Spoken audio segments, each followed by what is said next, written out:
Bem, pessoal, boa noite, né? Então, hoje nós estamos dando continuidade ao nosso curso de atualização em pediatria. É a nossa terceira aula com um tema interessantíssimo, que é manejo do desconforto e insuficiência respiratória no pronto-socorro, casos clínicos. E aí, para falar aqui conosco, né, nessa noite de muito aprendizado, nós temos a doutora Ana Leonor Aribaldo de Medeiros. Ela tem graduação em medicina pela Universidade Potiguar, residência médica em pediatria na USP de Ribeirão Preto, residência médica em terapia intensiva pediátrica na Universidade de São Paulo, USP Ribeirão Preto, título de especialista pela Sociedade Brasileira de Pediatria e Associação de Medicina Intensiva Brasileira, é pós-graduação em cuidados paliativos pediátricos pelo Sírio-Libanês e é nossa colega professora da disciplina de pediatria da Universidade de Potiguar. E atualmente também coordenadora da UTI pediátrica do Hospital Infantil Varela Santiago. E também, né, temos o prazer de apresentar o Dr. Franklin Adrian Soares Castro.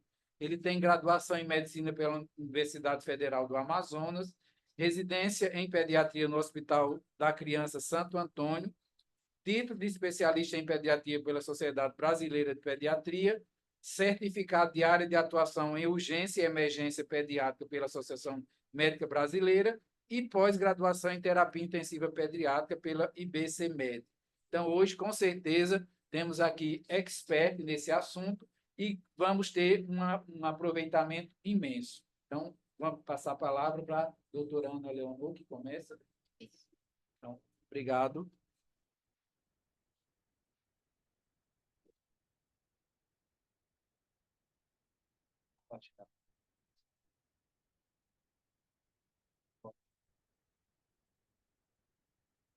Boa noite, pessoal. Acho que tá tudo bem.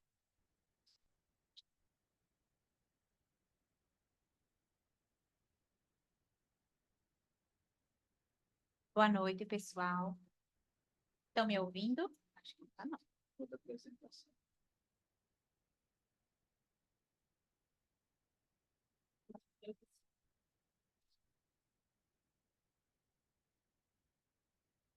Vamos lá. Boa noite, pessoal. Agora, eu vou falar um pouquinho para vocês sobre o manejo do desconforto respiratório e da insuficiência respiratória no pronto-socorro, certo? Eu coloquei alguns vídeos, algumas coisas para ficar mais ilustrativo e depois a gente vai discutir os casos clínicos. Vamos lá. Não tenho nenhum conflito de interesse nesse tema aí, certo? E dando introdução, a gente sabe que as emergências respiratórias pediátricas estão entre uma das causas principais de internação hospitalar e de óbito também, principalmente em crianças menores de 1 ano. O que a gente vê na população pediátrica? Eles são mais susceptíveis a distúrbios respiratórios, principalmente de maior gravidade, por quê?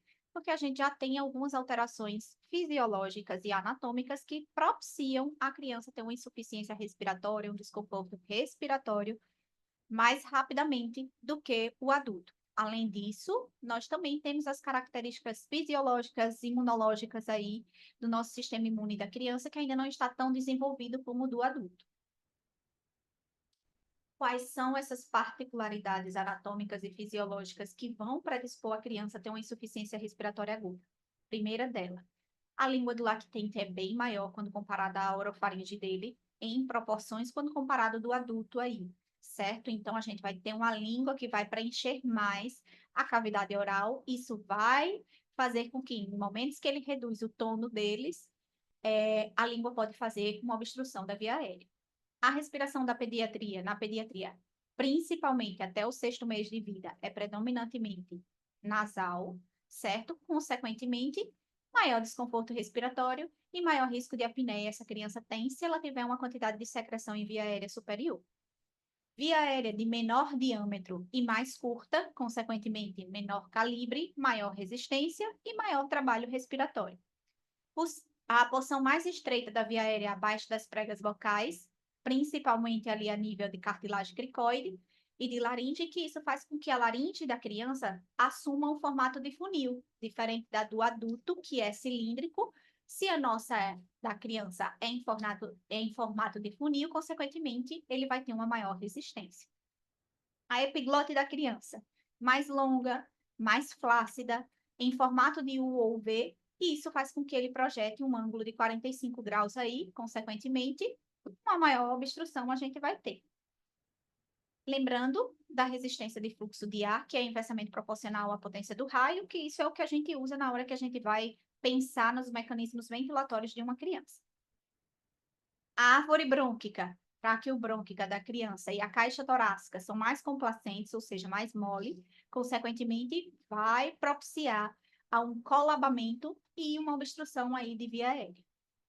A inserção do diafragma em crianças é mais horizontal e elevada, que isso vai reduzir a mobilidade e, consequentemente, a expansibilidade da caixa torácica vai estar mais prejudicada quando comparada do adulto.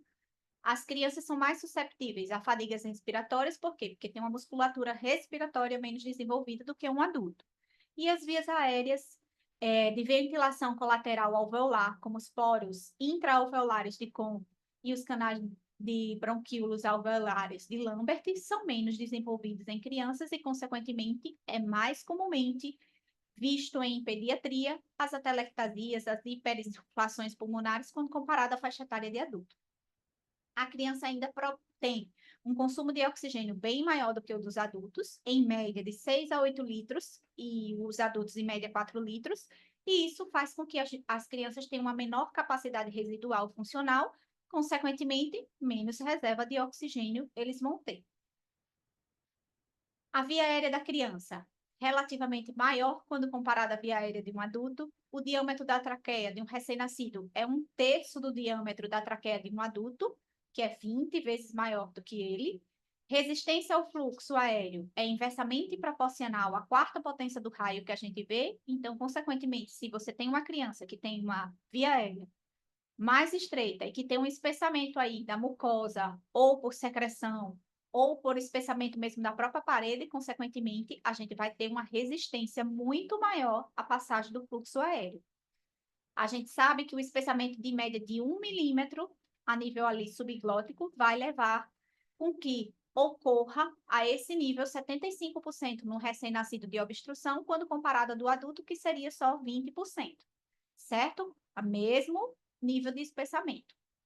A via aérea da criança distal é relativamente mais estreita e não está totalmente formada, consequentemente, até os 5 anos de idade, essa criança vai ter um aumento da resistência da via aérea periférica nessa faixa etária e vai ser mais propício a ter quadros de laringotraqueobronquite, de laringite, de bronquiolites aí como um todo. Falando ainda um pouco dessas vias aéreas, a gente sabe que, falando de mecânica ventilatória, a gente sabe que o fluxo, ele também vai influenciar na resistência, ou seja, menor durante um fluxo laminar e maior durante um fluxo turbulento. Então, a gente sabe que uma resistência de um RN estubado é de 30 a 50 litros por segundo, de um RN entubado, isso vai para uma resistência de 100 a 150. Quando comparado a um adulto extubado, 1,5 litro, e o adulto entubado, 4,5 a 6 litros. Então, veja a importância e a dificuldade que a gente tem nas nossas crianças de respirar, por isso que é bem frequente a gente chegar no pronto-socorro e ver crianças com grau de insuficiência respiratória, de desconforto respiratório em geral. O que a gente tem de definição? O que seria desconforto respiratório na literatura que a gente tem propriamente dito? É uma condição clínica que vai ser caracterizada por sinais e sintomas de padrão respiratório anormal, ou seja, taquipneia e aumento do esforço respiratório essa criança vai ter. O que a gente chama de insuficiência respiratória? É quando os pulmões não conseguem fornecer oxigênio suficiente ou remover uma quantidade adequada de dióxido de carbono para que sejam atendidas as demandas metabólicas daquela criança. A gente sabe que geralmente a criança vai do desconforto respiratório, se isso não é corrigido, se isso não é tratado, a criança vai evoluir com insuficiência respiratória. Geralmente são etapas contínuas e progressivas, mas isso nem sempre ocorre. Pode ser que uma criança que tem um desconforto respiratório menor entre em uma franca insuficiência respiratória mais rapidamente do que outro. Isso não é o comum, mas isso pode sim ocorrer. Quando a gente vai falar para vocês de algumas outras definições que a gente tem que falar, a gente tem que explicar o que seria uma hipoxemia. Hipoxemia é toda vez que eu tenho uma PO2 menor do que 50 milímetros de mercúrio em RNs e menor do que 60 milímetros de mercúrio em crianças maiores aí da faixa etária de lactência. O que seria uma hipercapnia? Toda vez que eu tenho uma concentração de CO2 maior do que 45 milímetros de mercúrio para todas as faixas etárias da pediatria. Vamos falar agora um pouquinho da função primária aí que a gente pensa na insuficiência respiratória, o que a gente teria aí fisiopatologicamente falando de insuficiência respiratória.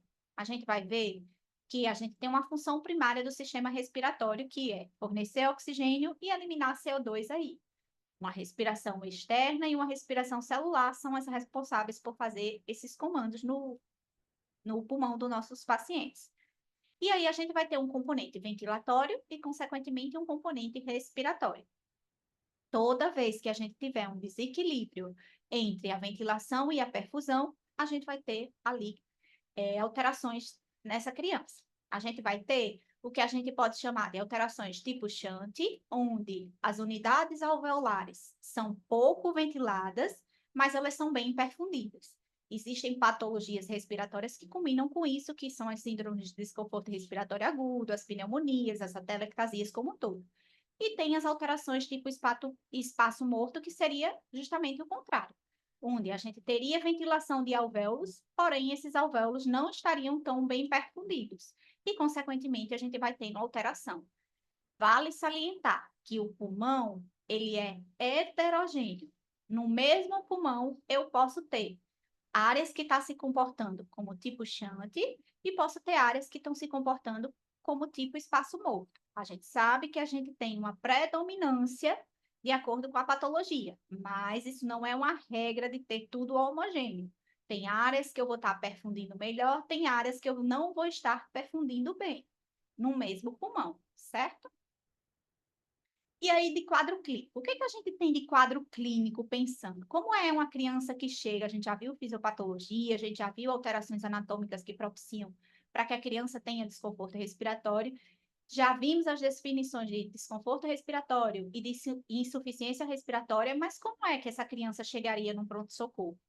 Toda vez que eu digo que uma criança está em desconforto respiratório leve, é porque eu tenho uma criança que chegou para mim taquipneica, mas é taquipneica leve. Tem aumento do esforço respiratório, com batimento de asa nasal e algumas retrações. Pode ter alguns sons anormais nas vias aéreas, sibilos, estridores, gemidos aí. Pode ter manteamento da pele, certo? Em geral. Quando é que eu digo que esse desconforto respiratório está ficando mais intenso? Toda vez que a taquipneia, que era leve, passa a ser mais acentuada. Toda vez que eu aumento ou diminuo o desconforto respiratório.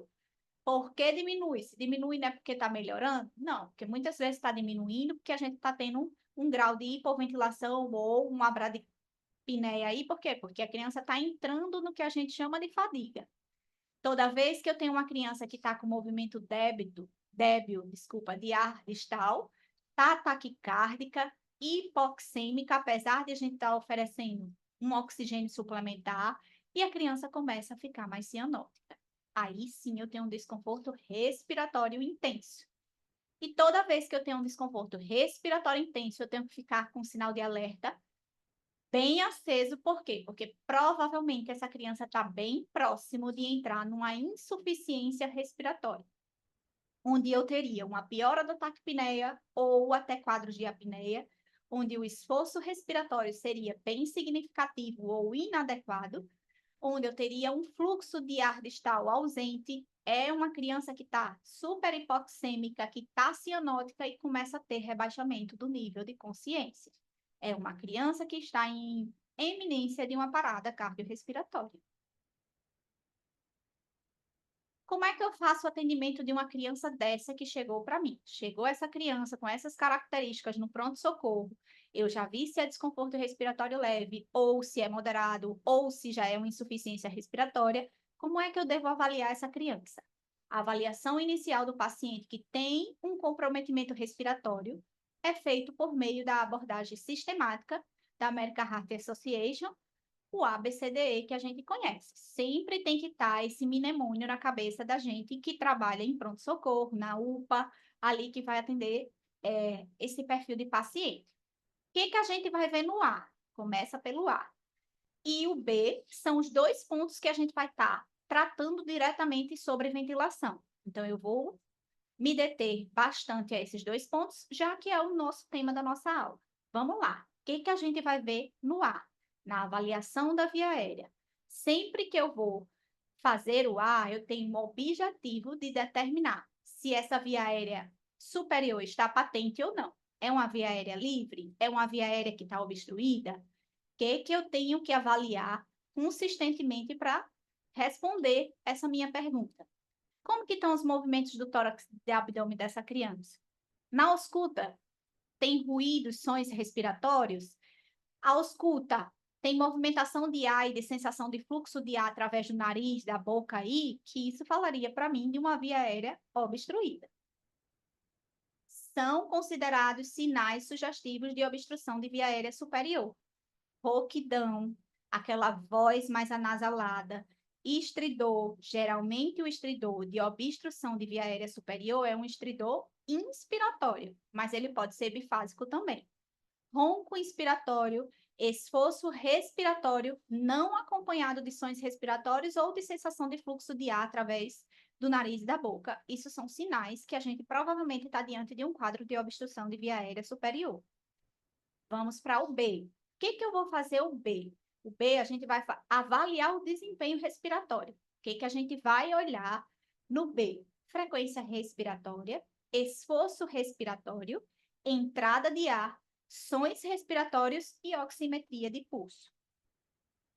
Em esforço respiratório, a gente vai dizer se uma criança está taquipneica, ou seja, com uma frequência maior do que o esperado para sua faixa etária, bradipneica, ou seja, frequência respiratória menor do que o esperado para sua faixa etária, ou está em apneia, onde a gente não tem uma respiração durante 20 segundos ou menos aí, que pode estar acompanhada ou não de outros sinais como bradicardia, cianose ou palidez. A gente sabe que, de acordo com a faixa etária da pediatria, a gente tem a quantidade de incursões por minutos que a gente espera ter aí da frequência respiratória. Então, a gente vai contar. Ah, eu preciso contar em 1 minuto? Não, você pode contar em 15 segundos para otimizar o tempo, se você está numa sala vermelha, por exemplo, da UPA, e multiplica por 4, aí você vai ter uma noção e vai conseguir classificar. Esse meu paciente está taquipneico, está bradipneico ou está em apneia. Segundo ponto que a gente vai avaliar, esforço respiratório. São sinais de esforço respiratório toda vez que o paciente tenta, com movimentos, compensar a troca gasosa que ele precisa ter. Ou seja, ele faz um trabalho maior respiratório para tentar compensar a falta de oxigênio que ele está tendo. Então, a gente sabe que quanto mais alto o esforço respiratório, mais grave esse paciente está.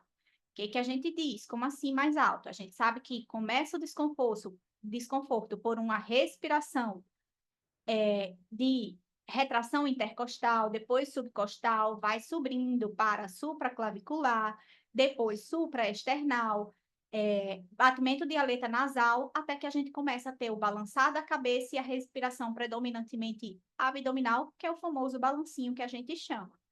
A gente sabe que quanto menor a idade dessa criança, mais propício rapidamente ele vai estar de ter uma progressão desses desconfortos. E a gente sabe que quanto mais alto ele vai ficando, consequentemente, a gente vai tendo cada vez mais uma maior frequência respiratória aí dessa criança que vai aumentando. Até o ponto de que ela começa a fazer episódios de bradipneia, não é porque ela está melhorando, é porque ela já está entrando em fadiga mesmo e não está conseguindo ter essa quantidade de movimentos para compensar. Aqui são vídeos. Esse, por exemplo. Vixe, não está rodando.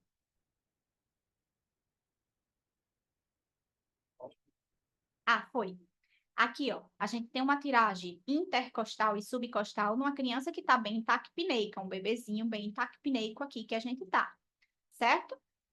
Próximo vídeo, uma criança maior, onde tem bastante tiragem, ó, intercostal, subcostal, aí, retração de fúrcula que a gente está tendo de uma criança. Próximo, outro nenenzinho, ó, a tiragem subcostal bem importante, ó, o movimentozinho da cabeça começando e uma respiração predominantemente aí começando a ficar mais abdominal. Terceiro ponto que a gente vai avaliar no B, sons respiratórios e a ausculta respiratória. Os sons, eles podem ser um auxílio para a gente pensar na patologia que a gente está, que o nosso paciente está sendo acometido, certo? Então, a gente tem sons anormais que geralmente são comuns da gente ver em algumas patologias. Por exemplo, estridor e roncos é bem comum de a gente ver em casos de obstrução de via aérea superior. Grunhido, que é aquele gemido expiratório que a gente vê em doença de tecido pulmonar. Gargarejo, obstrução de via aérea superior, geralmente por secreção. Os sibilos, obstruções de via aéreas inferiores. E estertores ou crepitações em doença de tecido pulmonar. Então, isso aí, de acordo com o som que a gente está escutando, já nos dá uma ideia de que qual poderia ser o mecanismo fisiopatológico no qual aquela criança está sendo acometida. Oximetria de pulso. Vamos lá. A gente sabe que essa oximetria de pulso é feita por meio de dispositivos, certo? Ele estima a saturação da criança, mas vale salientar que para a gente ter uma avaliação de uma clínica de hipoxemia mais fidedigna, o oxímetro não seria um dos fatores ideais. Por quê? Porque ele vai sofrer influência de iluminação ambiental, pigmentação da pele dessa criança, da perfusão tecidual, da concentração de hemoglobina. A gente sabe que para uma criança ter uma cianose central, ela precisa ter uma quantidade de saturação de oxigênio aí em torno de 75%, e para que isso ocorra, tem que ter também um nível adequado de hemoglobina insaturada, certo? Senão, a criança pode ter um quadro de que está com uma hipoxemia importante, mas aí não vai manifestar. Então, a gente precisa ter esse padrão. O que a literatura fala de valores de saturação de oxigênio? O que é ideal que a gente quer? Uma criança que tenha uma oxigenação adequada, que está em ar ambiente, FiO2 de 21%, ela tem que ter uma saturação maior ou igual a 94%, certo? Isso aí é uma criança fisiologicamente bem. O que eles falam para suplementação de oxigênio? A gente vai ver um pouquinho mais na frente quando eu for falar de tratamento para vocês. E aí, opa, eu voltei. A gente vai ter que, por último, comprometimento de outros sistemas que vão ser decorrentes dessa insuficiência que a gente está tendo aí, dessa hipóxia que a criança vai evoluir continuamente, e a gente vai ter alterações do sistema circulatório, onde ela vai culminar com palidez cutânea, cianose, extremidades mais frias, taquicárdica, bradicárdica, e alterações do sistema neurológico, que vai desde agitação até uma criança com rebaixamento do nível de consciência por conta do comprometimento respiratório. Na parte de entrada de ar, que é a última parte que a gente avalia, o que a gente vai analisar? Sempre que a gente vai falar um pouco sobre a entrada de ar, a gente vai ter que avaliar a expansão da parede torácica da criança. Ah, é uma criança que está expandindo bem ou é uma criança que expande superficialmente, certo? E ausculta aí para a gente ver, analisar a entrada de ar. Ó, eu ausculto, mas eu praticamente não escuto som nenhum entrar. Dentre isso, de entrada de ar dificultosa que a gente pode ter, nós temos quadros que poderiam ser atelectasia, onde a gente tem uma ausculta reduzida, pneumotórax ou derrame pleural aí, no qual alguns exames de imagem podem nos auxiliar, mas eles não são fundamentais para a gente dar totalmente o nosso diagnóstico. A clínica de ausculta, de desconforto, do que você está tendo, você consegue dar diagnóstico. Ah, provavelmente essa criança tem um pneumotórax, olha a expansibilidade dela como é assimétrica, olha a ausculta dela como é assimétrica. Mesma coisa para a gente pensar num derrame. E o comprometimento dos outros sistemas que eu já falei para vocês. A gente pode fazer uso de algumas avaliações laboratoriais. A primeira, que auxilia bastante a gente nos quadros de desconforto respiratório, seria uma gasometria arterial. Ela vai avaliar para a gente a hipoxemia ou a hipercapemia aí e vai nos ajudar a diferenciar se a gente está diante de um quadro que provavelmente é uma insuficiência respiratória aguda ou respiratória crônica, ou é uma crônica que está se agudizando. O que a gente tem de marcante aí? Na aguda, a gente vai ver que a gente sempre vai ter um aumento de PCO2, certo? E o bicarbonato, a PO2 e o pH vão estar mais baixos. O que a gente vê na crônica? Geralmente, esse pH não se altera. Por quê? Porque a criança está acostumada a ter aquele regime de hipóxia. O que a gente vê na crônica que é bem marcante? A gente vê um aumento de bicarbonato, certo? Isso é bem comum a gente encontrar. E o que a gente vê na crônica agudizada aí que poderia ter de diferente? No pH, na crônica agudizada, o pH volta a cair aí, certo? Consequentemente, a gente também vai ter um aumento de PCO2 acima dos níveis que a gente estava acostumado aquela criança a ter, e a gente vai ter aí um aumento ou vai ter uma normalidade do bicarbonato aí dessa criança. Além disso, existem outros exames que a gente pode tentar fazer uso para complementar. A gasometria, como eu já falei, é o principal que a gente analisa.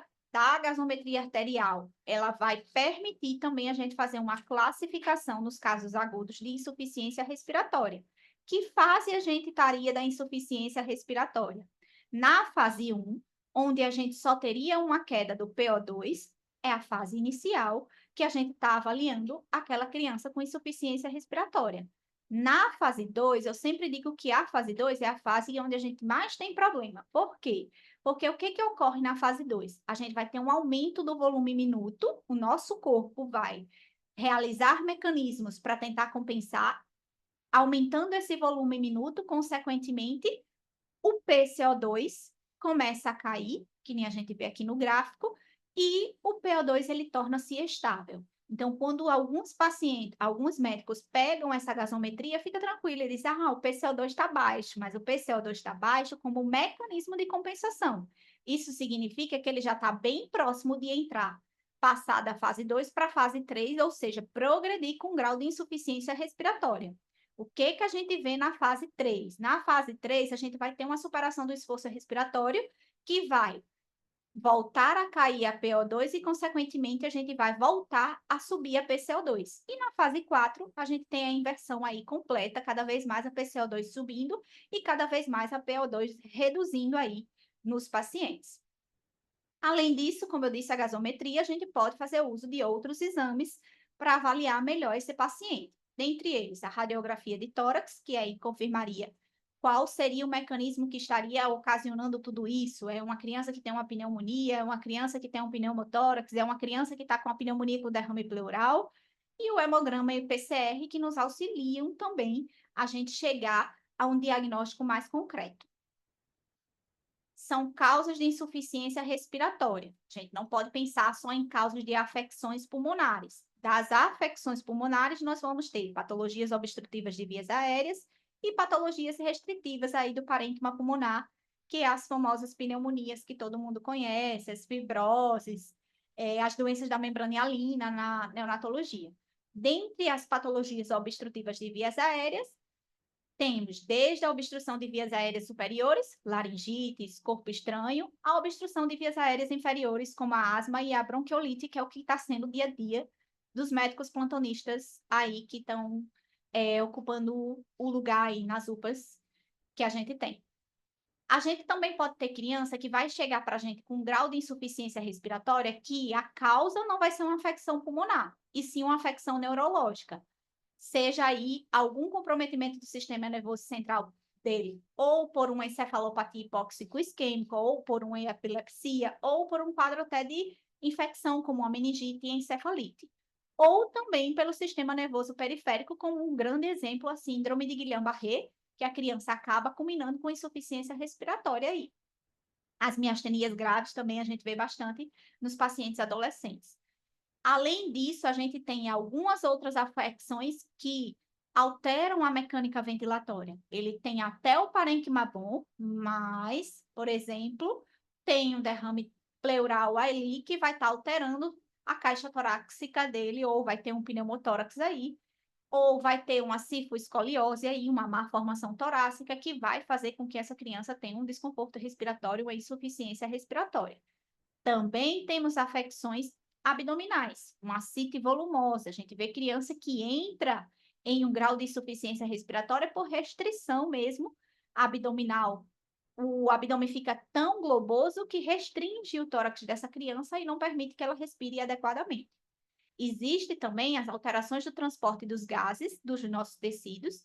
O grande exemplo, choque, insuficiência cardíaca aí, que também vão culminar com a criança e vão evoluir com insuficiência respiratória. E os distúrbios metabólicos que a gente vai ter aí por potassemia, alcalose metabólica grave aí, que a gente tem, por exemplo, nos choques sépticos aí, nos quadros infecciosos mais graves, que não necessariamente o comprometimento é pulmonar, mas que vai evoluir com a insuficiência respiratória pelo conjunto. Dentre as principais causas que a gente tem de desconfortos respiratórios, a gente vai tendo condutas específicas de acordo com o que a gente vai tendo. Os quadros de obstruções de vias aéreas superiores. A criança vai culminar com estridor, rouquidão, tosse. Os grandes exemplos dos ocasionadores disso são os choques anafiláticos, os corpos estranhos, as CRUPs da vida, e aí o tratamento vai ter que ser de acordo, voltado para isso. Por quê? Porque não adianta eu só tentar melhorar a insuficiência respiratória e não tratar a causa dela, por quê? Porque eu não vou resolver o problema. Então, aqui a gente vai ter que fazer nebulização com adrenalina, dexametasona, se eu estou pensando num quadro de obstrução de via aérea superior.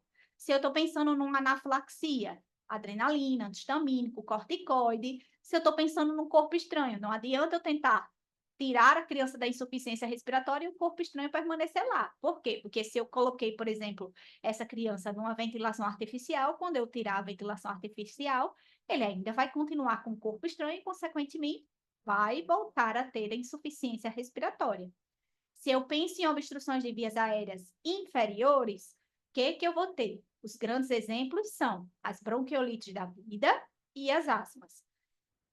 Nas doenças do parênquima pulmonar, que a gente vai pensar as pneumonias, os edemas pulmonares, cardiogênicos, os grandes pulmões de Sara aí que a gente chamava anteriormente, que agora se chama síndrome de desconforto respiratório agudo. Dentre os distúrbios do controle ventilatório, a gente vai ter as doenças neuromusculares, as intoxicações e as hipertensões intracranianas são grandes exemplos. Então, a gente tem que tratar essas causas, dando o suporte que precisa para tentar solucionar isso, para, consequentemente, a gente resolver a insuficiência respiratória desse paciente.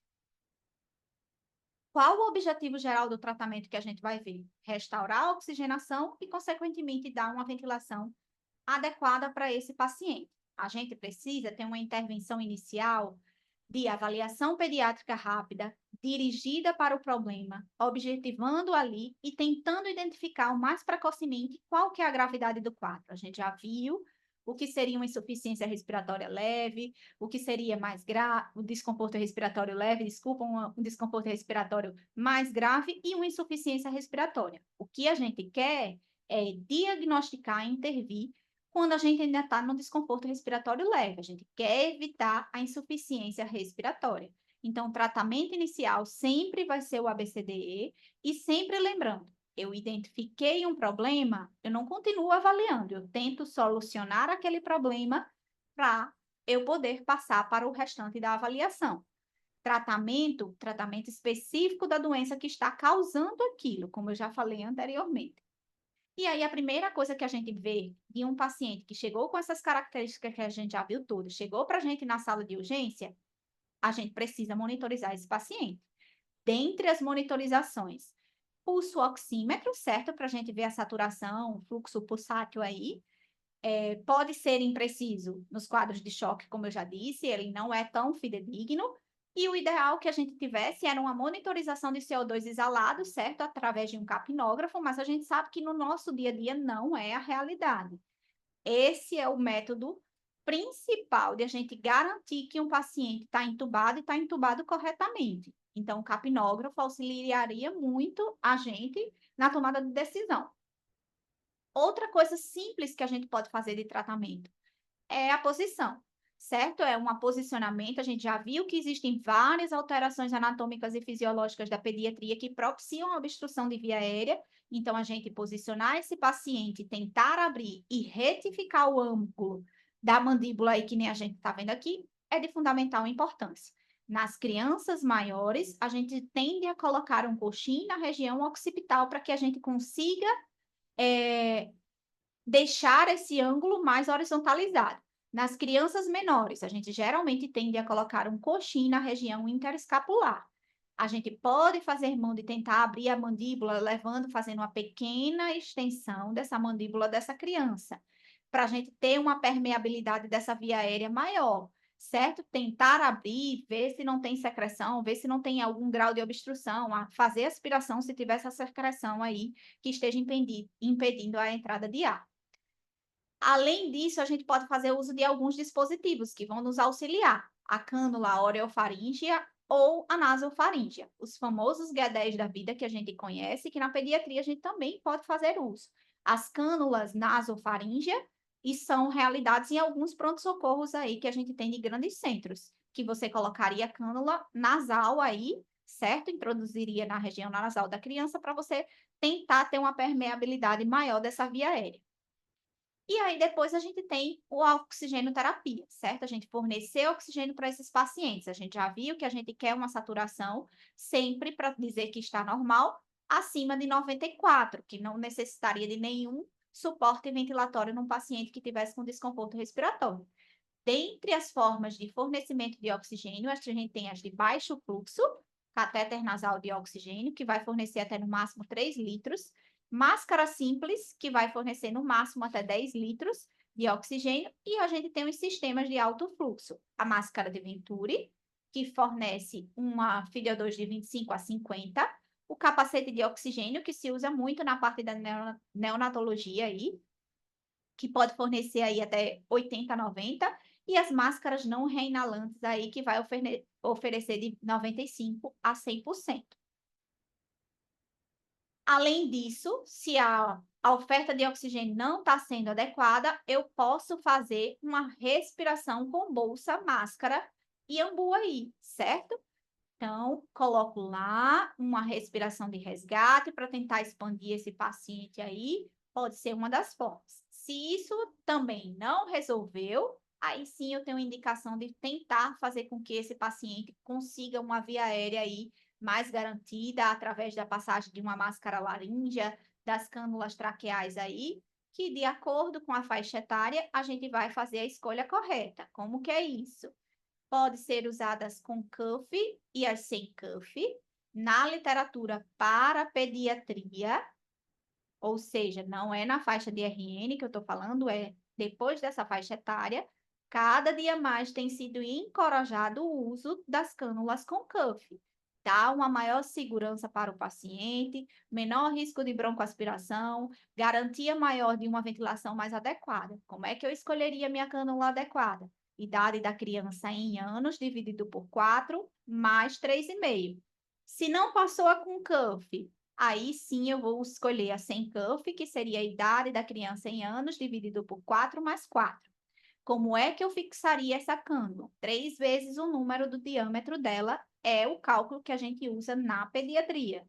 Lembrando que na neonatologia é o peso da criança mais 6 aí, certo? Na pediatria, ou seja, na faixa etária de 1 mês em diante, a gente usa 3 vezes o diâmetro interno da cânula.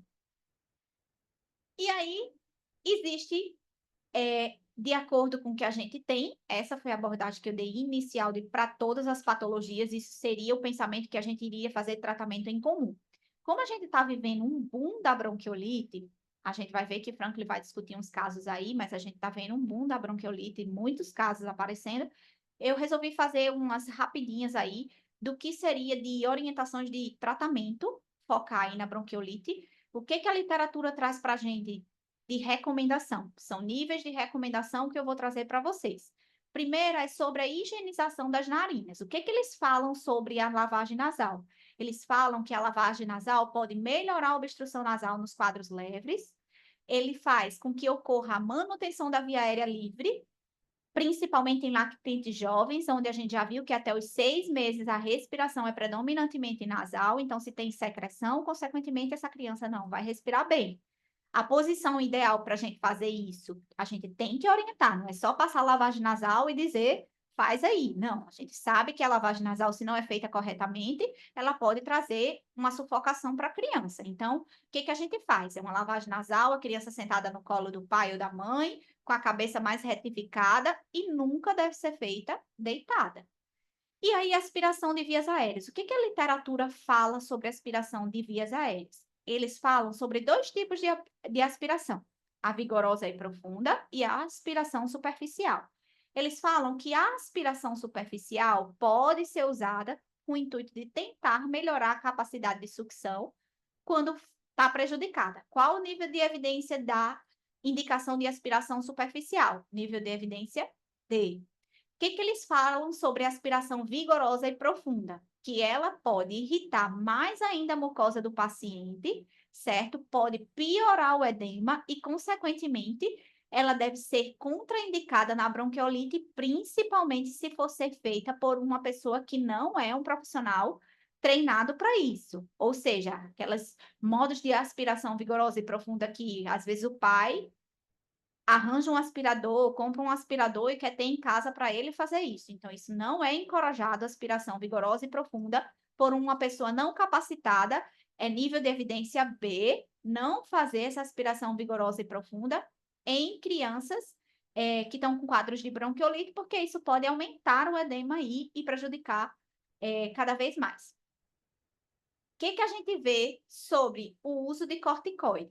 A gente vê que está bem consolidado uma concordância em vários guidelines, consensos, de que não tem indicação do uso de corticoide oral, nem venoso, nem inalatório nas bronquiolites, principalmente as causadas pelo vírus sincicial respiratório. De vez em quando a gente ainda vê essa conduta sendo tomada, mas cada dia mais isso está bem consolidado na literatura. Não existe benefícios clínicos e nem evidências científicas que suportem o uso desses corticoides aí nesse perfil de paciente de bronquiolites aí, principalmente a causada pelos vírus sincicial respiratório. Ah, mas por que na asma, às vezes a gente pega algumas bronquiolites que pode ter sibilos, mas na asma a gente usa e na bronquiolite a gente não usa. Lembre-se, ambas as doenças têm etiologias e fisiopatologias diferentes. Então, não é porque as duas têm sibilo, porque na bronquiolite pode ter sibilo, que está indicado o uso de corticoide aí para essa criança. Outra coisa que a gente vê que nas bronquiolites por vírus respiratórios não tem evidência para prescrição de corticoide também, certo? Mesmo que o paciente tenha uma resposta do broncodilatador positiva, porque, como eu disse, a gente pode ter sibilos, ele pode responder ao broncodilatador, mas isso não tem um nível de evidência que signifique que tem uma significância importante para que a gente use corticoide. Qual é o nível? Nível D. Então, nível bem baixo, o uso de corticoide nos pacientes que têm bronquiolites que sibilam e que respondem ao broncodilatador. Mesmo assim, a gente não deve colocar o corticoide.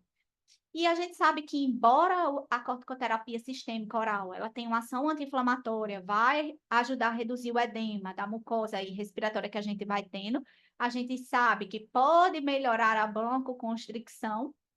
Isso não vai mudar o curso da bronquiolite. Pelo contrário, ela pode até prolongar a viremia desse paciente e, consequentemente, pode piorar o quadro clínico desse paciente. Então, o corticoide na bronquiolite já está bem consolidado que ele é dispensável. Com relação aos broncodilatadores, as nebulizações de beta-2 adrenérgico, salbutamol da vida que todo mundo conhece. É comum a gente usar na bronquiolite? É comum, embora a gente tenha os sibilos que vão estar presentes, a causa do broncoespasmo na bronquiolite parece muito mais estar relacionada à presença de debris no bronquíolo do que o processo inflamatório que a gente precisa ter uma abertura do brônquio lá. Então, não tem benefício sobre o tempo de internação, sobre a melhora clínica, sobre a função pulmonar, quando foi feitas as provas de função pulmonar, quando comparada à nebulização de placebo. Então, isso poderia ser dispensável. E olha o nível de evidência. Nível de evidência A. O uso de beta-2, ele pode causar ainda alguns eventos adversos, desde taquicardia, tremor aí nessas crianças, pode gerar um custo, certo? Quando que ele poderia ser usado? Em pacientes que têm uma história familiar de atopia ou que responderam ao broncodilatador quando, por exemplo, são acometidos por um rinovírus, que é bem comum responder. Quando esse for o agente etiológico da bronquiolite, aí sim poderia ser feito o uso de beta-2. Mas é um nível de evidência baixo, é um nível de evidência D. O que a gente não deve generalizar nunca uma conduta, né?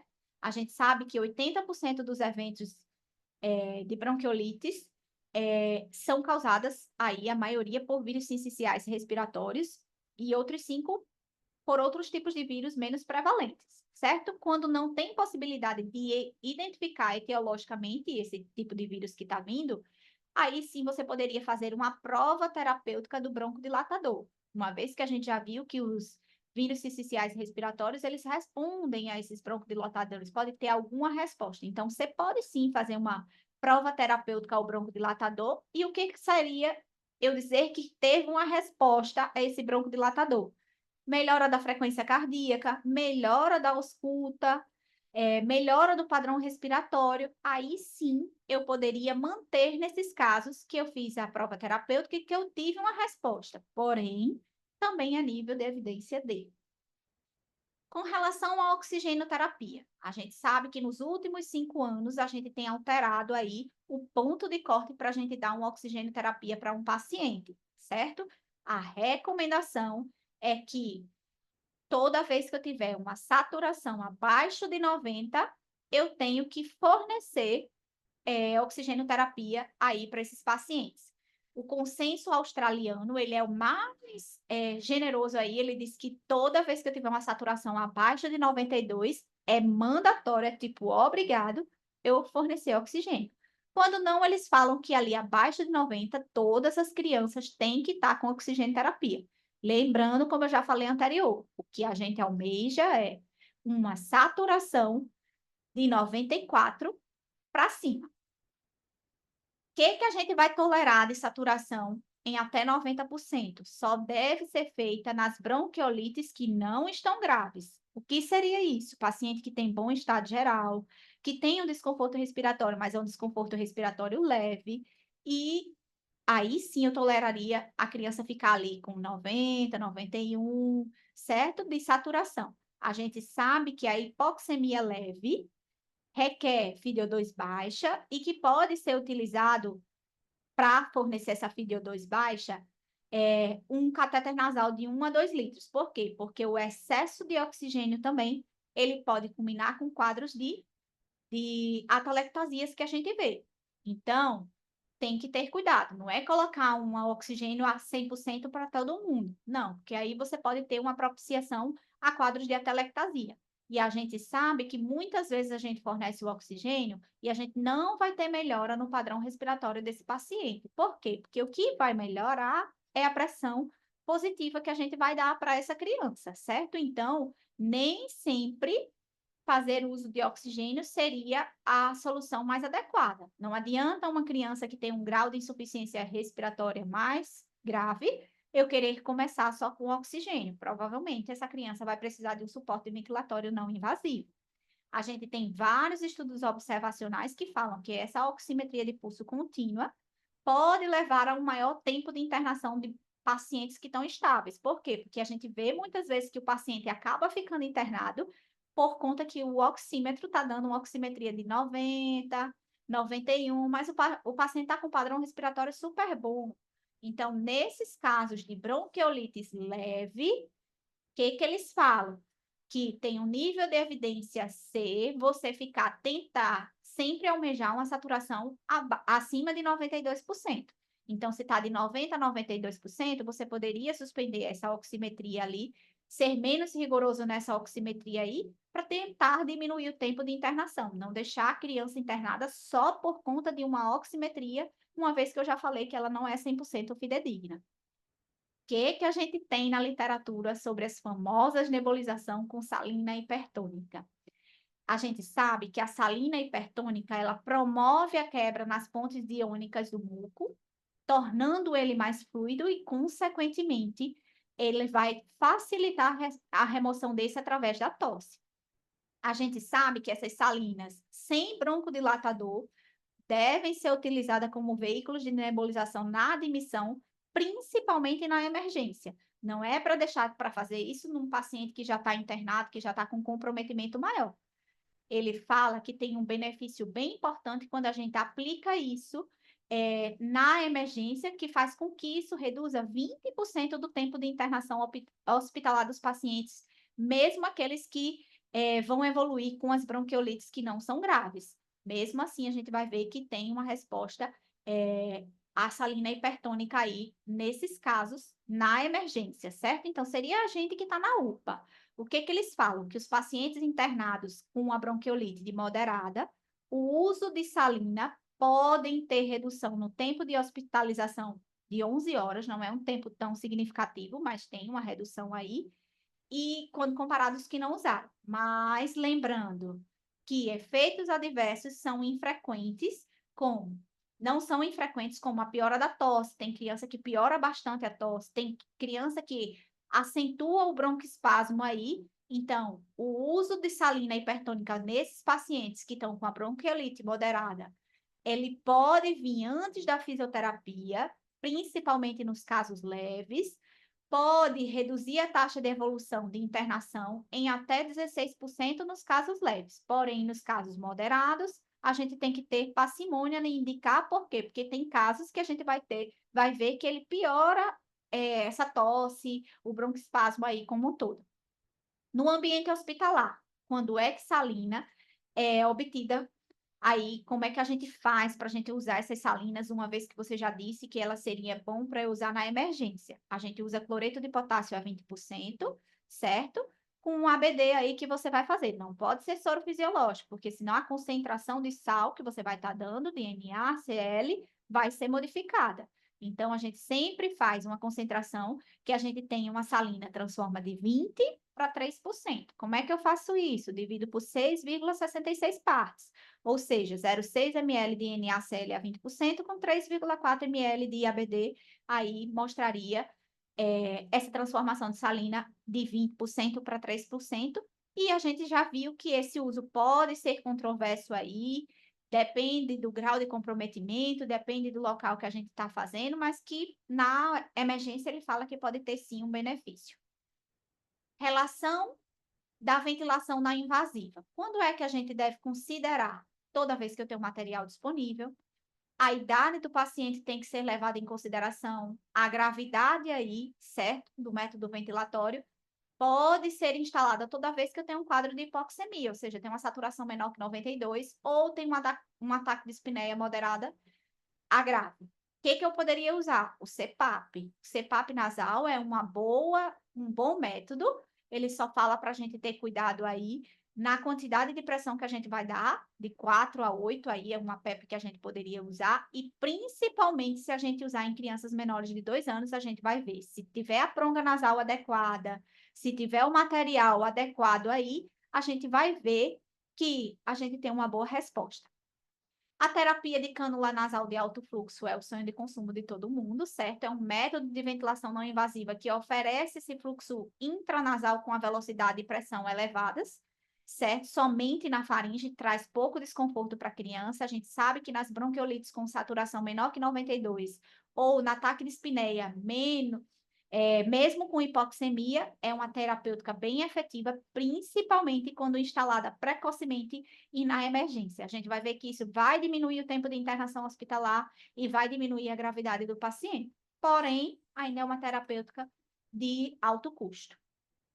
E dentre outras que a gente tem na literatura, o uso da ribavarina, certo? É uma droga inalatória que é um antiviral, que está bem usado aí, o FDA já atualizou aí para ser usada principalmente em vírus sinciciais respiratórios, porque ele vai inibir a síntese de RNA, está liberada pelo FDA, encorajada para usar em adultos. Nas infecções em pediatria, não tem indicação aí de a gente usar, certo? Então, não é uma droga que está sendo encorajada para pediatria. Ela tem um custo elevado, a técnica de manejo é difícil, certo? E os resultados não foram tão efetivos aí nas bronquiolites graves, que é o intuito dela. Esse é um nível de evidência C, certo? Então, não deve ser encorajado o uso. O palivizumab, que já é conhecido aí da maioria, principalmente contra os vírus sinciciais respiratórios aí, a gente está tendo uma aprovação aí, hoje em dia, 100% que a gente vê usar são crianças que foram prematuros, menores de 28 semanas, até 32 semanas aí, ou que tenham alguma patologia crônica, como os cardiopatas, os pneumopatas, os neuropatas, são aí disponíveis. Ele vai reduzir a internação por vírus, por bronquiolites graves, e isso é um nível de evidência B aí, é um nível considerável. E o Heliox, que a gente está vendo falar bastante aí na literatura, que seria uma mistura de gás, desse gás Heliox com um oxigênio, certo? Foi avaliado um estudo multicêntrico, aí tem bastante aí, de pneumonias graves, só deve ser feito em pneumonias graves, onde a inalação dele reduziria aí o score de gravidade, principalmente se usado precocemente na primeira hora, a gente já vê uma redução aí, vê uma melhora dessa mecânica ventilatória. Mas isso não vai reduzir a necessidade de ventilação mecânica, de intubação, do tempo de internamento em UTI. Ele pode ser usado sim, com outros cuidados que a gente vai ter, unidos aí a essa terapêutica, só deve ser usado em bronquiolites graves e em ambiente de UTI, certo? E era isso que eu tinha para trazer para vocês falar um pouquinho sobre os desconfortos respiratórios. Obrigada.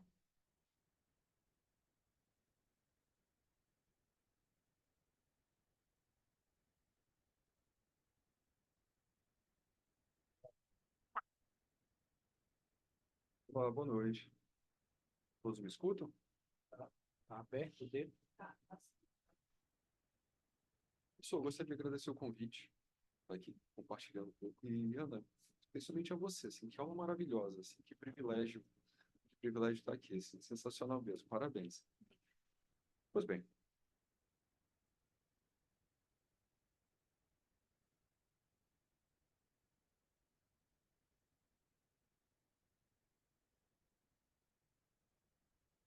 bem, a gente vai discutir alguns casos clínicos agora, baseado muito no que na aula que a Ana acabou de mostrar para a gente de forma tão magistral, e eu trouxe dois casos para nós conversarmos um pouco a respeito.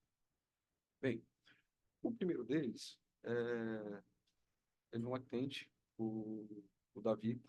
Davi tem 1 mês e 19 dias de vida, natural e procedente de Santa Cruz, e esse rapazinho pesando 4,6 quilos. A queixa principal da mãe do Davi era tosse e cansaço. E a história é que esse rapazinho iniciou há 5 dias atrás um quadro febril associado à tosse, inicialmente seca e que veio a se tornar produtiva, além de desconforto respiratório. Ele procurou atendimento em Santa Cruz e de lá foi encaminhado para um hospital aqui de Natal chamado Maria Alice Fernandes. Esse rapazinho já veio com uma prescrição de lá, e essa prescrição continha dieta zero por conta do desconforto. Ele estava recebendo uma hidratação sobre manutenção basal com uma oferta hídrica de 100%, estava fazendo salbutamol 2 jatos de 2 em 2 horas, e além disso iniciaram para ele antibiótico terapia, constituída da associação de penicilina cristalina com gentamicina. Além disso, associaram ao salbutamol também a nebulização 420, o onivelipratrópio. E ele chegou para a gente com um catéter nasal a 12 litros por minuto. Continuando. E agora entrando numa parte que eu gosto muito, que a Ana conversou muito bem. É a sistematização do atendimento ao paciente grave, pessoal. E toda sistematização tem um início. E vocês vão encontrar esse início como triângulo de avaliação pediátrica. Eu, particularmente, gosto muito de chamar de primeiro arco. Por que primeiro arco? Porque é o que vem primeiro. E arco é um acrônimo de aparência, respiração e cor. Ou coloração, como vocês estão vendo aí na tela. Bem, a aparência do nosso paciente, do nosso da vizinha, ele era um paciente que estava alerta, mas bastante choroso. Contudo, ele estava taquidispneico e também se apresentava bastante hipocorado. Continuando a avaliação dele, esse paciente, por estar dispneico, ele me comoveu. Comoveu vocês também? Se me comove, ganha move. Que é monitorização, oxigênio e acesso venoso. A partir daí eu já consigo ter alguns dados, já estou fornecendo oxigênio para o meu paciente e através do acesso eu já consigo fazer algumas medicações.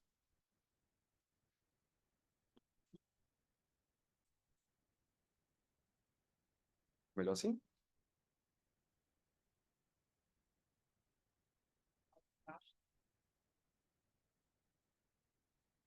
Pois bem, pessoal, continuando.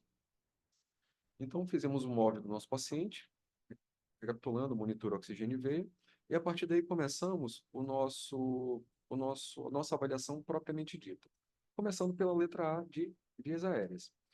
No nosso paciente, ele tinha uma via aérea com bastante secreção, e prontamente essa via aérea foi lavada e aspirada de forma superficial, como a Ana bem falou na aula dela. Seguindo nossa avaliação, na ventilação do nosso paciente, nós tínhamos presença de tiragem subcostal, ele tinha uma expansibilidade preservada bilateralmente, estava normotimpânico a percussão, e na ausculta nós encontrávamos sibilos e roncos difusos. Além disso, tinha uma frequência respiratória de 62, portanto, o nosso garotão estava taquidispneico, e uma saturação já com a máscara de Venturi, perdão, com o catéter nasal ainda, de 89%. Prontamente foi trocado o catéter nasal pela máscara de Venturi a 50%. A partir daí, essa frequência respiratória caiu de 62 para 54, e a saturação, que estava inicialmente em 89, foi para 93%. Ou seja, a gente já consegue observar alguma melhora. Continuando nossa avaliação, e partindo para a próxima letra, no caso C, de circulação, nosso paciente tinha um tempo de enchimento capilar de 2 segundos, pulsos levemente filiformes, uma PA normal para a idade, de 83 por 47, na ausculta também normal, ritmo cardíaco regular em 2 tempos, com bulia normofonética sem sopros, e era um paciente que estava bastante taquicárdico, com uma frequência cardíaca de 170 batimentos. No abdômen sem alterações. Bem, nesse momento nós iniciamos uma expansão com soro fisiológico a 20 ml por quilo.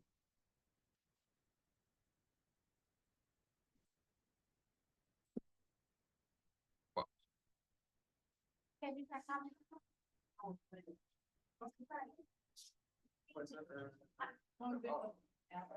é a aula, no caso. A aula é, mas estou compartilhando tela. Estou compartilhando aqui.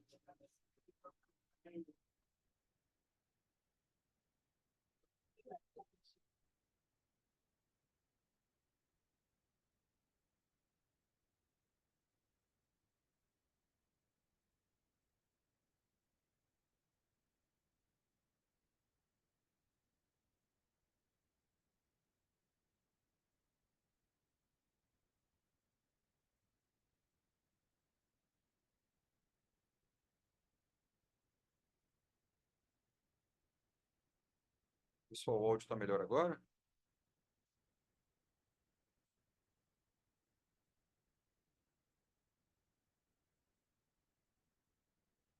Oi, o áudio está melhor agora?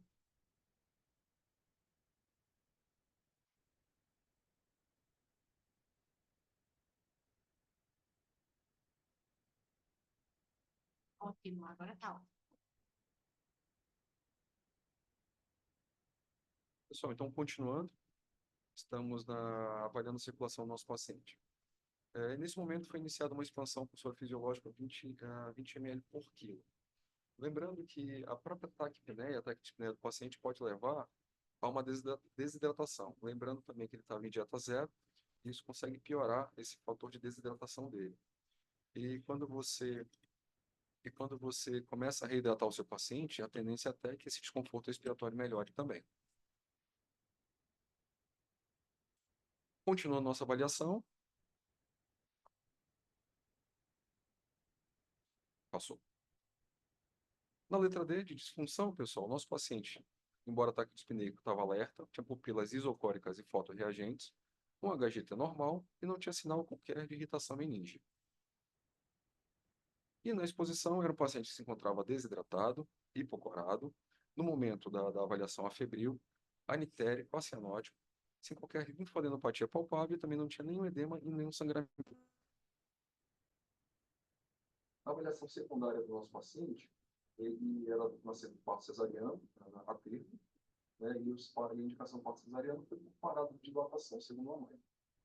Ele recebeu alta de maternidade de Santa Cruz 3 dias após o nascimento e já tinha tomado as 2 vacinas equivalentes a essa faixa etária, que é a BCG e a hepatite B. E outro lado importante, ele residia com a mãe, irmã de 13 anos, e uma prima de 3 anos, já em idade escolar, que estava com sintomas respiratórios. Isso, às vezes, acaba sendo um dos principais meios de transmissão. Alguém que está com algum sintoma respiratório, com alguém respiratório, transmite para o bebê. 10 anos. Nada muito digno de nota, na verdade. Nós só conseguimos um exame até bem em cima do muro, 55% sedimentados, 34% compostos. A PCR um pouco alterada, e o painel viral já conseguimos identificar o nosso boi da MDCR, vírus sincicial respiratório. Esse é o raio-x do nosso paciente. Como vocês podem ver, tem algum grau de retificação de álcool postais, semi-infiltrado, e como anda bem colocou, assim, normalmente é uma doença de uma doença obstrutiva baixa, então normalmente ela não costuma cometer o parênquima pulmonar. Conduta para este paciente. Bem, como ele não estava tão grave, inicialmente foi colocado em beta zero, depois a ideia foi fazer BCG quanto antes, por sonda nasogástrica. No caso, a sonda acaba sendo mais... não seria de casa a palavra certa, mas mais segura nesse momento enquanto ele estiver com desconforto, já que não teria uma possibilidade de se realizar um aventamento, por conta desse desconforto também. Foi colocado também um soro de manutenção basal com oferta de 70%, e essa redução desse soro foi feita de forma progressiva à medida que nós conseguimos progredir com a dieta. Uma medida muito, muito importante aqui, antibióticos suspensos. Como foi dito, não tem qualquer evidência que o antibiótico para vírus seja eficaz, e para esse caso ainda muito menos. Então, tanto a penicilina quanto a gentamicina foram suspensos. Salbutamol e pratroide também suspensos, como ela bem colocou na aula dela, assim, vídeo evidência não justifica o uso. E esse paciente foi mantido em máscara de ventura 50%, e essa ventilação, esse fornecimento de oxigênio foi titulado conforme a necessidade. À medida que nós vimos o nosso paciente melhorando, fomos desmamando o oxigênio de forma gradual, até que ele conseguiu ficar em área ambiente, que é o que a gente espera.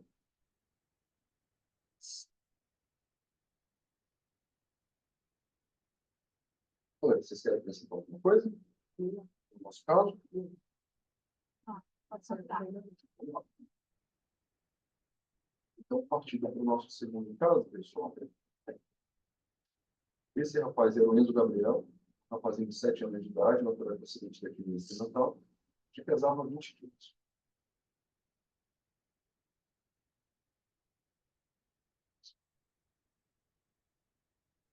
A queixa principal da genitora desse paciente era tosse seca e cansaço.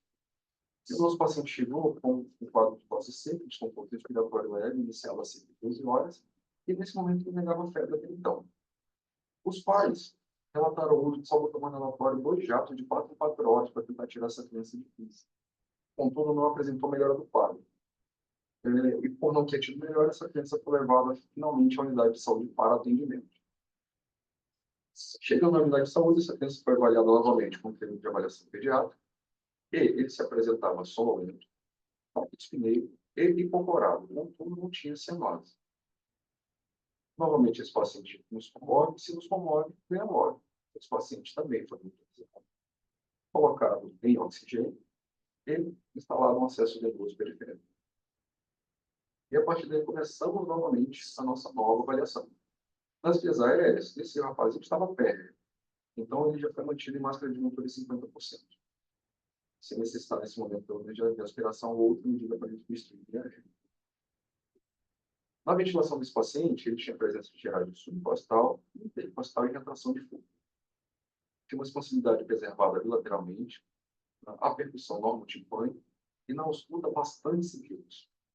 E já tinha uma frequência respiratória bastante aumentada para a faixa etária dele. Estava saturando no momento 88%, mesmo com a máscara de ventura 50%. Então, nós fizemos a troca da máscara a 50% por uma máscara não relevante a 100%. A partir daí já vimos uma melhora. A frequência respiratória do rapaz de 50 já caiu para 45 e já tivemos uma elevação da saturação de 88% para 92%. Começamos a reduzir o esforço respiratório dele. Na circulação, o tempo de enchimento capilar de 2 a 3 segundos, um pouco tocado, pulsos levemente filiformes, uma PA aceitável para a idade, bem adequada até, ausculta nada de glutinose, e uma frequência cardíaca um pouco aumentada, um pouco elevada para a idade de 134 batimentos por minuto. No abdômen, nesse momento, sem alterações. E por estar com o pulso filiforme, nesse tempo de enchimento capilar já atendendo ao alargamento, iniciamos uma expansão também com soro fisiológico a 20 minutos por quilo. Normalmente colocamos isso para correr em 20, 30 minutos às vezes. Entendemos a situação e até 60. Na disfunção neurológica, nosso paciente estava sonolento, mas estava responsivo a comandos verbais. Vocês estão vendo que eu não estou usando o Glasgow, pessoal, e eu costumo dizer o seguinte: o Glasgow é excelente. Se você tem algo para consultar, a maioria das pessoas não decora, é muito bom. Mas o Paulo ensina para a gente uma outra escala para você fazer essa avaliação neurológica, que é a escala AVDI, que consiste em paciente alerta, V de voz, ou seja, responde a comandos verbais, B de dor, ou seja, responde a estímulos dolorosos, e de inconsciência. É uma escala facilmente aplicável, com só 4 itens, fácil de usar também, muito intuitiva. É ela que eu estou aplicando aqui para avaliar o neurológico dos meus pacientes. Continuando, os pacientes tinham pupilas isocóricas e fotorreagentes, um HGP normal, e não tinha qualquer sinal de irritação limite. Na exposição, nosso paciente estava levemente desidratado, um pouco hipocorado, afebril no momento, anictérico e cianótico, e sem linfadenopatias palpáveis, sem edemas ou sangramentos.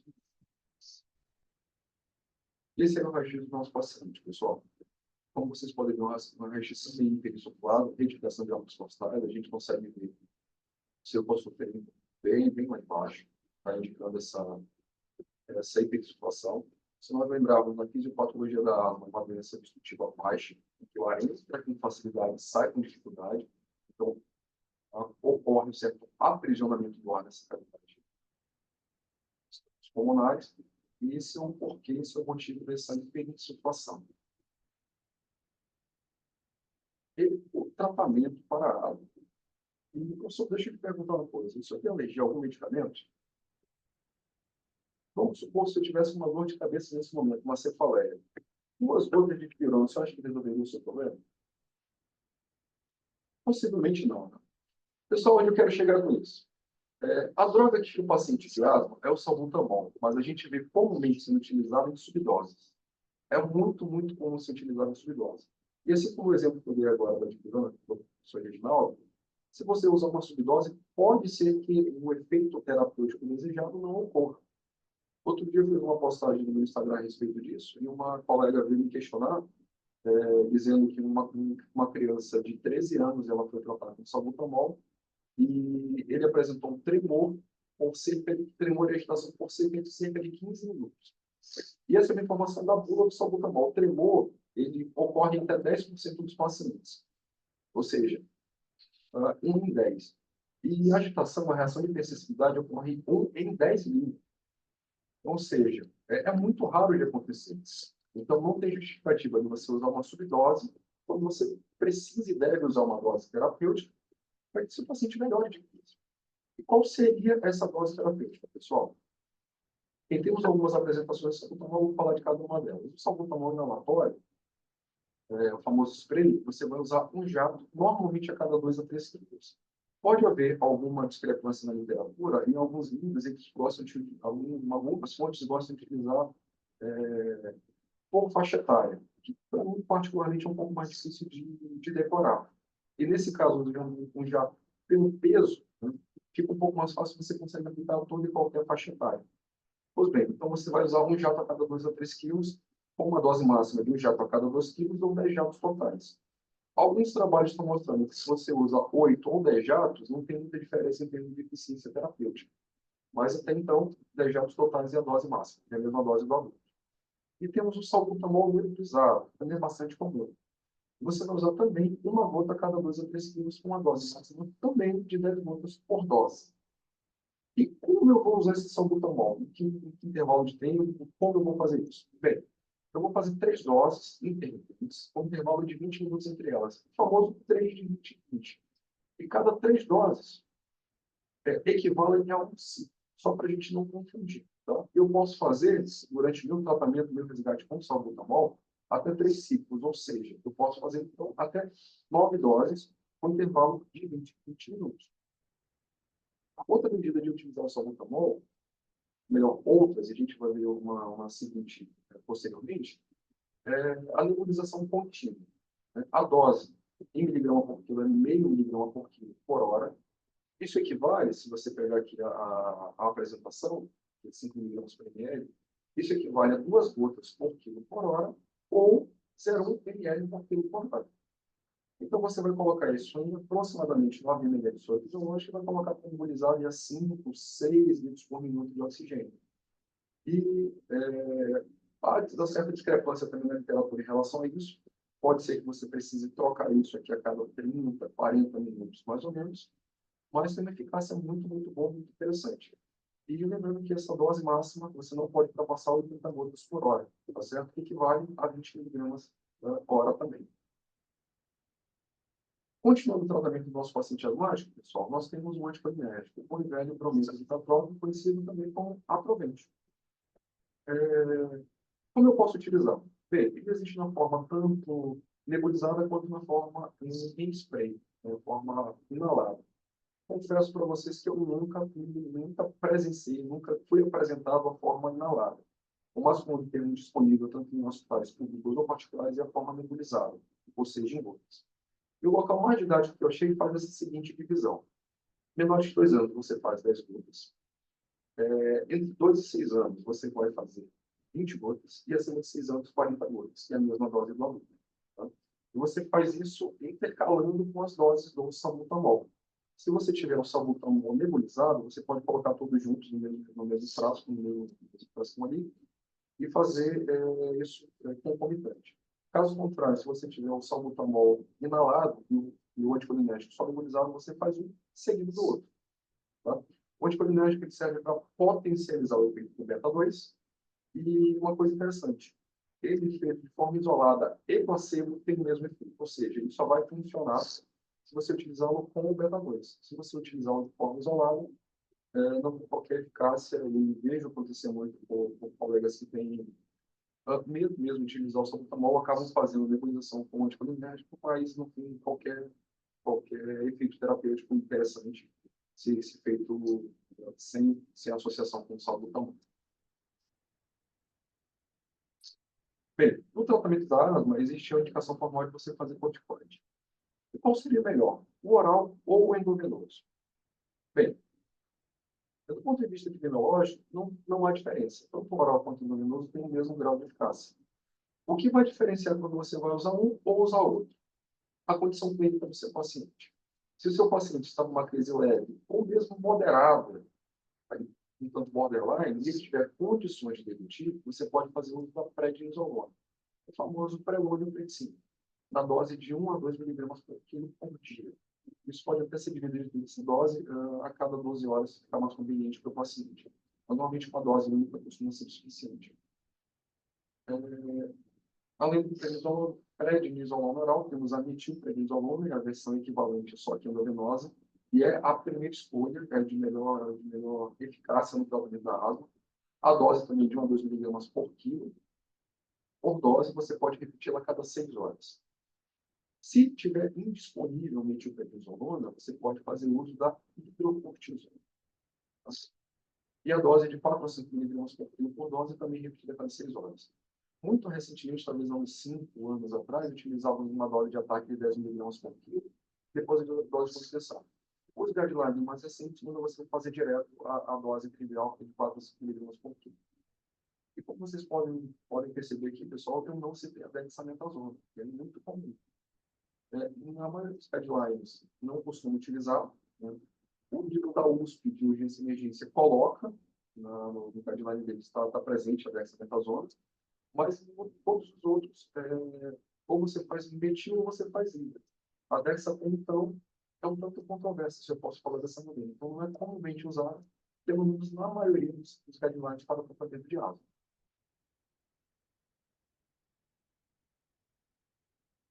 Continuando, meu sulfato de magnésio. Na dose de 25 a 75 miligramas por quilo, essa é a dose habitual, com uma dose máxima de 2 gramas. E tem umas coisas bem interessantes a respeito desse sulfato de magnésio, pessoal. Bem, qual é o mecanismo de ação dele? Ele vai competir com os íons cálcio pelos canais de cálcio. Se os íons cálcio vão produzir uma broncoconstrição, o sulfato de magnésio vai antagonizar esse efeito. Ele vai fazer uma broncodilatação. Então, por conta disso, por conta de eu ter canais de cálcio também no miocárdio, eu preciso fazer essa infusão muito lentamente. A indicação da literatura é de fazer em pelo menos 20 minutos. Na prática, nós fazemos com 30 minutos para ter uma margem de segurança a mais. Então, o que acontece se eu fizer, por exemplo, essa medicação em bolos? Eu vou intoxicar meu paciente, eu posso causar uma depressão miocárdica. E não acredito, não é nada agradável. Tá?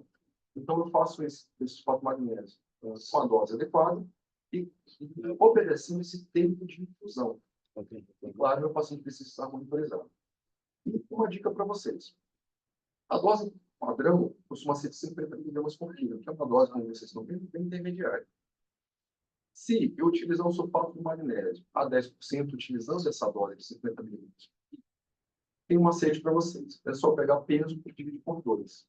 Esse resultado já vai dar uma dose em ml. Tá? Por exemplo, se eu tenho um paciente de 15 quilos, peso dividido por 2, 7,5. Então já cai, eu vou utilizar 7,5 ml de sulfato de magnésio a 10%. Se eu só tiver a apresentação do sulfato de magnésio a 50%, eu vou fazer essa mesma conta só dividida por 10. Pegando mesmo os 15 quilos do meu paciente. Tá? 15 dividido por 10, 1,5. Então, eu vou utilizar 1,5 ml da solução de sulfato de magnésio a 50%. Coloco ali 50 a 100 ml de soro fisiológico e programo minha bomba de infusão para correr pelo menos 20 minutos. Idealmente, não tenho bomba de infusão. Como é que eu vou fazer isso? Bem, posso tentar fazer por gotejamento. Mais arriscado, mas também é possível, certo? Continuando, eu esqueci de trazer esse artigo, pessoal, que foi publicado no Jornal de Pediatria em 2017, justamente para falar do sulfato de magnésio. Segundo esse artigo, é um artigo, na verdade, de colegas americanos, o grau de evidência diz que, usando o sulfato de magnésio, você evita internações no leito de UTI. Ou seja, se você utilizá-lo utilizando a dose correta, com o tempo de infusão adequado, você evita que esse paciente ocupe o leito de UTI de forma necessária. O sulfato de magnésio ele não tem contraindicação de ser utilizado na sala de emergência, desde que você tenha todo o aparato necessário para reverter em caso de intoxicação e para monitorizar o seu paciente. Tá? Então, não justifica você transferir um paciente para um leito de UTI se você pode resolver isso na sala de emergência mesmo. Okay? Uma coisa interessante desse artigo é que ele é acesso livre. Então, se vocês colocarem no Google pelo nome ou colocarem sulfato de magnésio da Jornal de Pediatria, vocês já vão ler o artigo por completo. É muito, muito interessante, vale a pena a leitura. Bem, continuando o nosso tratamento do paciente asmático, temos nosso último recurso, se eu posso dizer assim, em termos terapêutico medicamentoso, que seria a terbutaline ou salbutamol intravenoso. No Rio Grande do Norte, nós dispomos principalmente da terbutaline, mas em outros estados nós temos também o salbutamol intravenoso. Bem, ele deve preferencialmente, mas não exclusivamente, no ambiente de UTI. Por que isso? Porque se eu tiver como monitorizando o paciente, se o paciente necessita da medicação, eu não tenho por que esperar, muitas vezes, o serviço de remoção e até, no nosso caso aqui, na cidade de Natal, o Regu-RM, para ter uma vaga de UTI, para que eu consiga tratar o meu paciente de forma adequada. Bem, qual seria a dose da terbutaline e do salbutamol? Você começa com uma infusão de 10 microgramas por quilo por minuto em 10 minutos, seria como uma espécie de dose de ataque. E passados esses 10 minutos, você reduz essa vazão para 0,2 microgramas por quilo por minuto. Isso vai correr em pelo menos 24 horas. E você vai titular essa dose conforme a necessidade. Então, você pode fazer 0,3, 0,4, 0,5, conforme o paciente necessite. Algumas coisas que eu preciso verificar enquanto eu estou fazendo minha terbutaline contínua. Lembre que todo beta-2 ele pode fazer taquicardia. Se eu faço terbutaline contínua e eu titulo essa droga que está em infusão contínua, há o risco, quanto maior a dose, de fazer uma taquicardia. Então, meu paciente precisa estar com uma utilização cardíaca instalada. E outro dado também importante. Lembre que todo beta-2 ele pode ocasionar hipocalemia. Ele tira o potássio do meio do nível 7, meio esse para o intracelular. Okay? Então, você precisa, muitas vezes, quando você inicia a recuperação do tamanho endovenoso, você precisa fazer um soro de manutenção, lembra de calcular o volume, com o potássio, cura de potássio que nós temos disponível aqui na cidade de Natal, 19,1%, e você calcula o seu soro de manutenção com o potássio para tentar equilibrar essa perda que o seu beta-2 agonista em infusão contínua vai ocasionar. Então, recapitulando, como seria um fluxograma do tratamento diário? Bem, eu passo o primeiro ciclo de salbutamol com o corticoide, oral ou endovenoso, dependendo do paciente, e se ele estiver grave, eu posso associar o brometo de protrol. Um segundo ciclo, caso o primeiro não resolva. Eu parto para o segundo ciclo com salbutamol, e aqui sim, se eu não associei no primeiro momento, já vai entrar nesse segundo momento. Se eu já tiver associado no primeiro momento, eu repito no segundo momento, tá? Com o brometo de protrol. No meu terceiro ciclo, eu começo a considerar o sulfato de magnésio, aquela dose que nós acabamos de conversar. E se tudo isso aqui não resolver, o último caso seria a termocalinização do problema venoso. Pessoal, aqui eu acabei não falando da intubação, tá? Mas a intubação do paciente asmático, ela tende a ser postergada pela própria patologia, lembrando, como é um visto baixa, o ar entra com facilidade e sai com dificuldade, então quando você coloca uma pressão positiva nessa via aérea, tende a piorar se você não resolver a broncoconstrição, o broncoespasmo. Então, comumente, nós não tendemos a intubar um paciente asmático de cara sem ter tentado antes o resgate com o beta-2. Tá? Mas, se o seu paciente chega em franca insuficiência respiratória, não tem muito o que fazer. Você garante essa via aérea avançada, salva a vida do paciente e trata esse broncoespasmo posteriormente.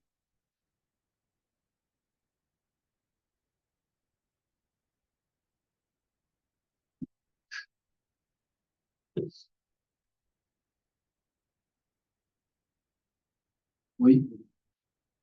Pessoal, então, né, as aulas foram maravilhosas, né, gostaria de agradecer, e os temas foram muito pertinentes, porque nós estamos vivendo, né, uma epidemia de sistema respiratório e distúrbios respiratórios né, lotando as nossas emergências e urgências, né? Então, né, aqui estamos abertos para perguntas, né, os professores vão ter um enorme prazer em tirar as dúvidas de vocês. E aí, alguém tem alguma pergunta? Não, só agradecimentos. Então, São muitos agradecimentos aqui. eu só queria fazer uma pergunta ao professor Frank, se existe alguma diferença em efetividade entre o salbutamol inalatório ou o spray, né? A solução para inalação ou o spray, se tem alguma diferença de efetividade. Não,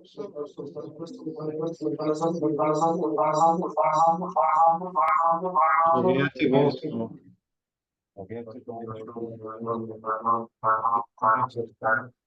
Algum áudio, um áudio, um áudio, um áudio. Então, a gente vai utilizar o que tiver disponível com a mesma efetividade, né? Então, tem o uso para inalação ou spray, ou vitamina, né? exatamente.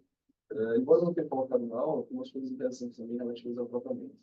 Aquele artigo que eu apresentei, como vocês viram que eu tenho na minha aula, que a dose, por exemplo, do sulfato de magnésio, é de 25 a 75 miligramas por dia. Naquele artigo, ele falou de uma alta dose também de sulfato de magnésio, que mostrava uma utilidade muito boa. Só que eles estão utilizando a dose de 200 miligramas por dia, com uma infusão de 4 horas. Alguns centros aqui, inclusive, no Natal estão utilizando, e a eficácia é realmente muito, muito boa. E se prestar atenção também, eu não falei de corticoide inalatório para crise. Normalmente, o corticoide inalatório ele é utilizado em intercrises. Contudo, o Ginebra do ano passado, ele trouxe uma novidade interessante.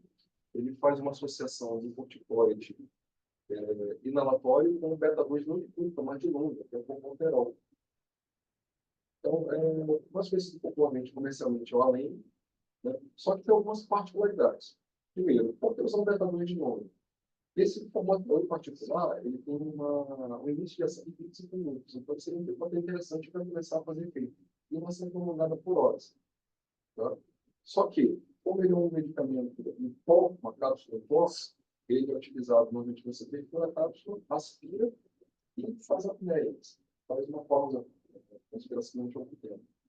Isso é impossível de utilizar em paciente grave, porque não tem condições. Então, pode ser utilizado em pacientes com asma leve. E outra coisa interessante também, nas nossas crianças, normalmente crianças abaixo de 1 kg também não conseguem fazer essa movimentação de inspirar e a apneia seguida de apneia. Então, eu só consigo utilizar, no caso, do corticoide com beta-2 de longa em pacientes leves e com índices acima de 8 anos, que já tem essa capacidade.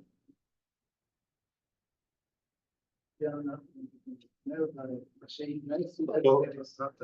Isso, pode falar agora.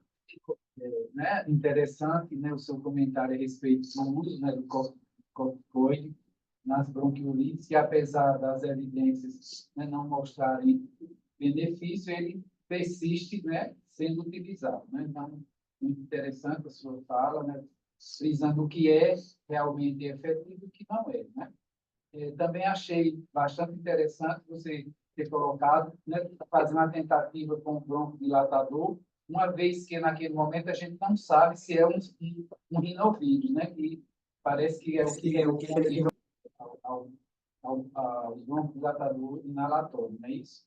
Então, você considera que ele pode ser tentado em todos os casos de bronquiolite ou a gente avaliaria o uso do broncodilatador na urgência? Que a evidência Bloqueie seu microfone aí. Só pode falar nesse microfone aqui. Liga ele aí. Isso. Pronto, estão me ouvindo? Vamos lá. O que ele fala? Que você pode sim fazer um teste terapêutico na urgência, uma vez que a gente não tem o painel viral naquele momento ali para determinar o que é. E aí é um teste terapêutico. Se houve melhora da frequência respiratória, do padrão respiratório, da saturação, aí sim teria benefício de você continuar, que provavelmente a gente vai estar diante de uma patologia que responderia aí o broncodilatador. Se não, não é para ficar insistindo e continuando. É um teste terapêutico, ele fala que tem sim evidência C de você tentar fazer isso na urgência.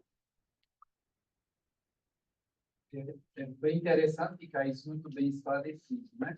E a gente está vivendo essa sazonalidade do sincicial respiratório, que no Nordeste começa em fevereiro e termina em junho, né? A gente teve, acho que um aumento, né, dos casos agora no final da sazonalidade, e essa sazonalidade ela pode mudar de ano para ano. Pode ser que a gente entre agora em julho ainda com um número expressivo de casos, porque a sazonalidade aumenta, né?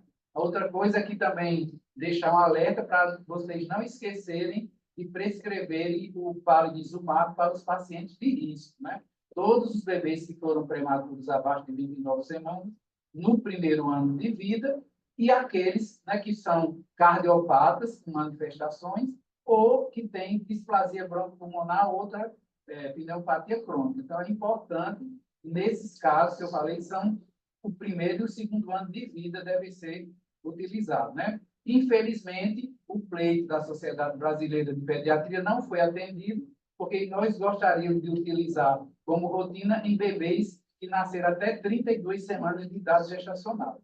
Então, a gente ampliaria, e em muitos países, né, do mundo já estão fazendo independente da idade gestacional, uma vez que está ocorrendo o que a gente está observando aqui no Brasil. As crianças que estão com os casos graves, a maioria das vezes não são aqueles de risco que a gente observou, né, na nossa epidemiologia anterior. Então, tem muitas crianças que nem foram prematuras, nem são cardiopatas, e estão internando por bronquiolite nas nossas UTIs, né, aqui do estado. Então, é um alerta, a gente sabe que é uma terapia cara, mas a gente tem que considerar que isso não seria um custo, e sim um investimento na saúde das crianças, que sempre merecem o melhor cuidado, né? Então, só lembrando, as crianças, né, devem ter o melhor cuidado, assistidas pelos pediatras, né? Na falta deles, caso a gente sabe que não temos pediatras em todos os municípios do Brasil para atender as crianças, mas que sejam atendidos por médicos generalistas que entendam e saibam, né, manusear uma criança. Um dos objetivos desse curso é a atualização de médicos pediatras e que os médicos não pediatras que atendem criança também possam usufruir dessas aulas maravilhosas como essa que a gente teve hoje, né? A gente só tem a agradecer muito a professora Ana Leonor e o professor Franco, que ele até nem colocou aqui no currículo dele, mas ele também é professor de pediatria da Universidade Potiguar. Somos colegas. Temos 2 perguntas. E vamos ver 2 perguntas. Drogas na intubação em crianças com depressão respiratória. Quais seriam as indicadas? Vamos lá. Em pediatria. Oi? Pode apertar ali. Aperta. Pronto. Oi? Pronto. Em pediatria, o que que a gente tem? Tem pediatria que já está bem consolidada. Criança com depressão respiratória tem que fazer sequência rápida de intubação para intubar. Não tem mais do que tubiar com relação a isso, certo? Isso já está bem consolidado na literatura. O que que eu tenho que fazer? Eu tenho que fazer um sedativo, certo? Um analgésico e um bloqueador neuromuscular. Meu Deus, eu vou bloquear a criança? Vou bloquear a criança. Tem reversores para os bloqueadores. E caso eu não tenho reversor, eu usei o bloqueador. E aí, se não deu certo intubar, você vai abusar a criança. A gente sabe que o efeito do bloqueador neuromuscular não vai durar aí 3 horas, não fica assim. Mas a gente já vê que na literatura está bem consolidado aí em pediatria. Essas crianças que são intubadas com sequência rápida de intubação têm um benefício maior, têm uma preservação da via aérea, tem menos acidentes, tem menos intercorrências aí ocorrendo, certo? Então, sempre priorizar um analgésico, um sedativo e um bloqueador neuromuscular, de acordo com o que você vai ter no hospital que você vai estar atendendo essa criança. Outra pergunta é: a nebulização com solução hipertônica pode ser feita na UPA? Pode ser, inclusive, muito fácil. Tá? Não tem uma forma de fazer, tem outra, talvez um pouco mais simples. Seria você usar 8,5 ml de água destilada com 1 ml de cloreto de sódio a 20%. Da mesma concentração, vai dar uma solução a 3%. É fácil de utilizar. Se 10 ml vai durar um pouco, talvez, você pode utilizar essa quantidade também, dentro dessa proporção. É fácil de utilizar e realmente muito seguro, e comanda uma evidência muito boa de que pode melhorar o quadro do paciente com bronquiolite.